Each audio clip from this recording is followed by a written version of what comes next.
ಈ ಥರ ಮೇಲೆ ಕ್ರಂಚಿಯಾಗಿ ಒಳಗೆ ಸಾಫ್ಟ್ ಆಗಿರುವಂತಹ ಒಂದು ಗೋಬಿ ನಿಮಗೆ ಬೇಕಾ?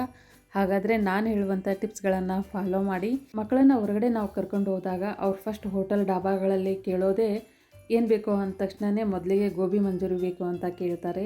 ಅಂಥದ್ದೇ ಸೇಮ್ ಅದೇ ಟೇಸ್ಟ್ ಕೊಡುವಂಥದ್ದನ್ನೇ ಮನೆಯಲ್ಲಿ ಆರೋಗ್ಯಕರವಾಗಿ ನಾವು ಮಾಡಿಕೊಡ್ಬೋದು. ಅದನ್ನು ಮಾಡುವ ವಿಧಾನ ನೋಡೋಣ.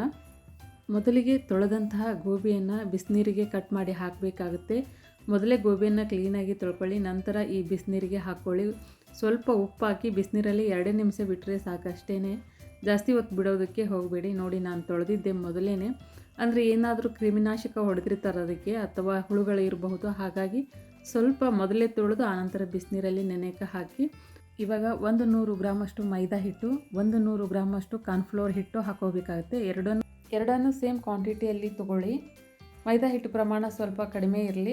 ಇವಾಗ ಕಲರ್ಗೋಸ್ಕರ ಸ್ವಲ್ಪ ಅರಿಶಿಣ ಪುಡಿ ಸೇರಿಸ್ಕೊಳ್ಳೋಣ. 2 ಟೇಬಲ್ ಸ್ಪೂನಷ್ಟು ಅಚ್ಚ ಖಾರದ ಪುಡಿ ಸೇರಿಸ್ಕೊಳ್ಳೋಣ. ಇವಾಗ ರುಚಿಗೆ ತಕ್ಕಷ್ಟು ಉಪ್ಪು, ಅಂದರೆ 1 ಟೀ ಸ್ಪೂನಷ್ಟು ಉಪ್ಪು ಹಾಕ್ಕೊಳ್ಳೋಣ.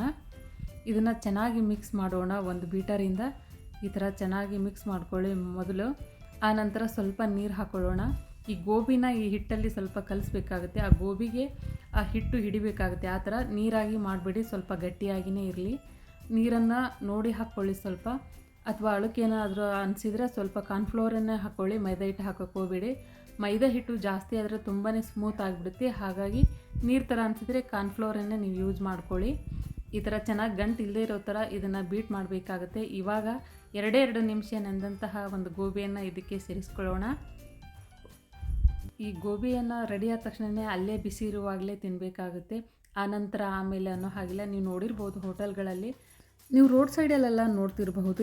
ಈ ಥರ ಗೋಬಿನ ಮೊದಲೇ ರೆಡಿ ಮಾಡಿ ಇಟ್ಬಿಟ್ಟಿರ್ತಾರೆ ಕರೆದು. ಆನಂತರ ಇದಕ್ಕೆ ಗ್ರೇವಿ ಮಾಡಿ ಅದಕ್ಕೆ ಕಲಿಸಿ ನಮಗೆ ಕೊಟ್ಬಿಡ್ತಾರೆ. ಹಾಗೆಯೇ ಇದು ಫಾಸ್ಟಾಗಿ ಮಾಡುವಂಥ ಫುಡ್ ಇದಾಗಿರುತ್ತೆ. ಈ ಥರ ಒಂದೊಂದೇ ನೀವು ಬಾಯ್ಲ್ ಮಾಡ್ಕೋಬೇಕಾಗುತ್ತೆ. ಚೆನ್ನಾಗಿ ಕರ್ಕೊಳ್ಳಿ ಇದನ್ನು. ಎಣ್ಣೆನ ಹೈ ಫ್ಲೇಮಲ್ಲೇ ಇಡಬೇಕಾಗುತ್ತೆ.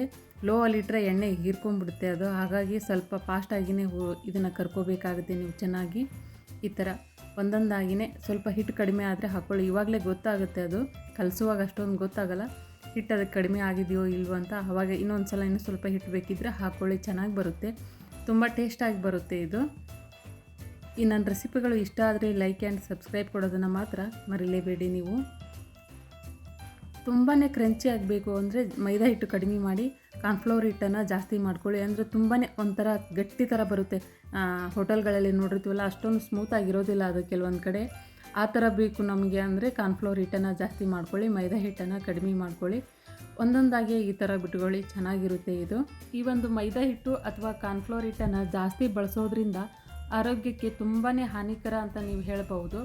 ಆದರೆ ನಾವು ಪ್ರತಿನಿತ್ಯ ಬಳಸುವಂಥ ಅಡುಗೆ ಎಣ್ಣೆಯಲ್ಲಿ ಎಷ್ಟೊಂದು ವಿಷ ಇದೆ, ಅದೇನಾದರೂ ನಮಗೆ ಗೊತ್ತಿದೆ. ಆದರೂ ಕೂಡ ಪ್ರತಿನಿತ್ಯನೂ ಅದನ್ನೇ ನಾವು ಯೂಸ್ ಮಾಡ್ತೀವಿ. ಹಾಗಾಗಿ ತಿಂಗಳಲ್ಲಿ ಒಂದು ಸಲ ಈ ಥರ ವೆರೈಟಿ ಫುಡ್ಡನ್ನು ತಿನ್ನೋದ್ರಿಂದ ಏನೂ ಅಪಾಯ ಆಗೋದಿಲ್ಲ. ಒಂದು ಸಲ ಮಾಡ್ಕೊಳ್ಳಿ ಮಕ್ಕಳಿಗೆ. ಅಂದರೆ ಹೊರಗಡೆ ಹೋಗೋದನ್ನು ಕಡಿಮೆ ಮಾಡ್ತಾರೆ, ಇಲ್ಲದೇ ಇದ್ದರೆ ಹೊರಗಡೆ ಏನಾದರೂ ತಿನ್ನಬೇಕು ಅಂತ ಇಷ್ಟಪಡ್ತಾರೆ. ಫ್ರೈ ಮಾಡಿದಂತಹ ಗೋಬಿಗೆ ಒಂದು ಗ್ರೇವಿಯನ್ನು ರೆಡಿ ಮಾಡ್ಕೋಬೇಕಾಗತ್ತೆ. 2 ಸ್ಪೂನಷ್ಟು ಕಾರ್ನ್ಫ್ಲೋರನ್ನು ಸೇರಿಸ್ಕೊಳ್ಳೋಣ. ಅದಕ್ಕೆ ಸ್ವಲ್ಪ ಅಚ್ಚ ಖಾರದ ಪುಡಿ ಸೇರಿಸ್ಕೊಳ್ಳೋಣ. ಇವಾಗ ಇದಕ್ಕೆ ರುಚಿಗೆ ತಕ್ಕಷ್ಟು ಉಪ್ಪನ್ನು ಕೂಡ ಇವಾಗಲೇ ಸೇರಿಸ್ಕೊಳ್ಳೋಣ. ಇದಕ್ಕೆ 1-2 ಸಾಸನ್ನು ನಾವು ಯೂಸ್ ಮಾಡಬೇಕಾಗತ್ತೆ. ಮೊದಲಿಗೆ ರೆಡ್ ಚಿಲ್ಲಿ ಸಾಸ್ ಯೂಸ್ ಮಾಡ್ತಾಯಿದ್ದೀನಿ. 2 ಟೇಬಲ್ ಸ್ಪೂನಷ್ಟು ಹಾಕ್ತಾಯಿದ್ದೀನಿ. 2 ಟೇಬಲ್ ಸ್ಪೂನ್ ಸಾಕಾಗುತ್ತೆ ಅಷ್ಟೇ, ಜಾಸ್ತಿ ಹಾಕೋಕ್ಕೆ ಹೋಗ್ಬಿಡಿ. ಮತ್ತು ಅದು ಹುಳಿ ಖಾರ ಜಾಸ್ತಿ ಇರುತ್ತೆ, ಹಾಗಾಗಿ ಚೆನ್ನಾಗಿ ಬರೋದಿಲ್ಲ. ಮತ್ತು ನಾನು ಟೊಮೆಟೊ ಕೆಚಪ್ ಯೂಸ್ ಮಾಡ್ತಾಯಿದ್ದೀನಿ. ಅದನ್ನು ಕೂಡ 2 ಟೇಬಲ್ ಸ್ಪೂನಷ್ಟು ಸೇರಿಸ್ಕೊಳ್ಳೋಣ. ಈ ಥರ ಅದು 2 ಸ್ಪೂನು, ಅದು 2 ಸ್ಪೂನ್ ಆದರೆ ಸಾಕಾಗುತ್ತೆ. ಚೆನ್ನಾಗಿ ಬೀಟ್ ಮಾಡ್ಕೊಂಬಿಡಿ, ಗಂಟಿಲ್ಲದೆ ಇರೋ ಥರ. ಇವಾಗ ಎಣ್ಣೆ ಬಿಸಿ ಮಾಡಲು ಇಡೋಣ. ಅದಕ್ಕೆ ಸ್ವಲ್ಪ ಹಸಿ ಶುಂಠಿ ಬೆಳ್ಳುಳ್ಳಿ ಪೇಸ್ಟ್ ಹಾಕ್ಕೊಳ್ಳೋಣ. ಸ್ವಲ್ಪ ಹೆಚ್ಚಿದಂತಹ ಹಸಿರು ಮೆಣಸಿನ್ಕಾಯಿ ಪೇಸ್ಟ್ ಆದರೂ ಹಾಕ್ಕೊಳ್ಳಿ, ಶುಂಠಿ ಬೆಳ್ಳುಳ್ಳಿಗೆ, ಅಥವಾ ಕಟ್ ಮಾಡಿದ್ರೂ ಹಾಕ್ಕೊಳ್ಳಿ. ಪೇಸ್ಟ್ ಆದರೆ ಚೆನ್ನಾಗಿ ಬರುತ್ತೆ. ಸ್ವಲ್ಪ ಈರುಳ್ಳಿ ಸೇರಿಸ್ತಾ ಇದ್ದೀನಿ. ಈರುಳ್ಳಿ ಹೂವು ಇದ್ದರೆ ಹಾಕ್ಕೊಳ್ಳಿ, ನನ್ನ ಹತ್ರ ಅದು ಸಿಗಲಿಲ್ಲ, ಹಾಗಾಗಿ ನಾನು ಈರುಳ್ಳಿನೇ ಕಟ್ ಮಾಡಿ ಹಾಕ್ತಾಯಿದ್ದೀನಿ. 1-2 ಹಸಿರು ಮೆಣಸಿನ್ಕಾಯಿ ಉದ್ದಕ್ಕೆ ಹೆಚ್ಚು ಹಾಕ್ಕೊಳ್ಳಿ, ಚೆನ್ನಾಗಿ ಬರುತ್ತೆ. ಇದು ಸ್ವಲ್ಪ ಫ್ರೈ ಆದ ತಕ್ಷಣವೇ ಇದಕ್ಕೆ ಮೊದಲೇ ಬೀಟ್ ಮಾಡಿ ಇಟ್ಟಂತಹ ಕಾರ್ನ್ಫ್ಲೋರ್ ಹಿಟ್ಟನ್ನು ಇದಕ್ಕೆ ಸೇರಿಸ್ಕೋಬೇಕಾಗುತ್ತೆ. ಸ್ವಲ್ಪ ನೀರಾಗಿರಲಿ ಅದು. ಈ ಥರ ಹಾಕಿದ ನಂತರ ಇದಕ್ಕೆ ನೀರು ಸೇರಿಸ್ಕೊಳ್ಳಿ, ಅಥವಾ ಕೆಳಗೇನೆ ಇವಾಗಲೇ ಇದಕ್ಕೆ ಸ್ವಲ್ಪ ನೀರು ಸೇರಿಸ್ಕೊಳ್ಳಿ. ಸ್ವಲ್ಪ ತೆಳಗೆ ಇರಬೇಕಿದು, ಕೋಟಿಂಗ್ ಥರ ಬರಬೇಕು ಆ ಒಂದು ಮಂಜೂರಿಗೆ. ಕರೆದಿಟ್ಟಂತಹ ಮಂಜೂರಿಗಳನ್ನು ಇದಕ್ಕೆ ನಾನು ಸೇರಿಸ್ತಾ ಇದ್ದೀನಿ. ದಿಢೀರನ್ನೇ ತೆಳಗಿಳಿಸೋಕ್ಕೆ ಹೋಗಬೇಡಿ. ಆ ಒಂದು ಗ್ರೇವಿ ಏನಿದೆಯಲ್ಲ ಅದಕ್ಕೆ ಕೋಟಿಂಗ್ ಥರ ಆಗಬೇಕದು, ಆ ಥರ ಫ್ರೈ ಮಾಡಿ.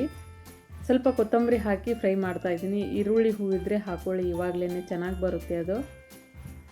ತಡ ಮಾಡೋಕ್ಕೆ ಹೋಗ್ಬಿಡಿ. ಈ ಥರ ರೆಡಿ ಆದ ತಕ್ಷಣವೇ ಇದನ್ನು ಈಟ್ ಮಾಡಬೇಕಾಗುತ್ತೆ, ತಿನ್ನಬೇಕಾಗುತ್ತೆ ನೀವು. ತುಂಬ ಚೆನ್ನಾಗಿ ಬಂದಿತ್ತು, ತುಂಬ ಟೇಸ್ಟಾಗಿ ಕಲರ್ಫುಲ್ಲಾಗಿ ಇತ್ತು. ನೀವು ಕೂಡ ಒಂದು ಸಲ ಟ್ರೈ ಮಾಡಿ. ಬಿಸಿ ಇರುವಾಗಲೇ ತಿನ್ಬೇಕು. ಈ ಥರ ಚೈನೀಸ್ ಫುಡ್ ಏನಿವೆ ಅಲ್ಲ, ಇವುಗಳನ್ನು ನೀವು ಬಿಸಿ ಇರುವಾಗಲೇ ತಿಂದರೆ ಚೆನ್ನಾಗಿರುತ್ತೆ. ನಂತರ ಆದರೆ ಹಿಟ್ಟಿಟ್ಟು ಥರ ಆಗಿಬಿಡುತ್ತೆ. ಹಾಗಾಗಿ ಒಂದು ಸಲ ಟ್ರೈ ಮಾಡಿ, ಹೇಗಾಗಿತ್ತು ಅಂತ ಕಾಮೆಂಟ್ ಮಾಡೋದನ್ನು ಮಾತ್ರ ಮರಿಬೇಡಿ.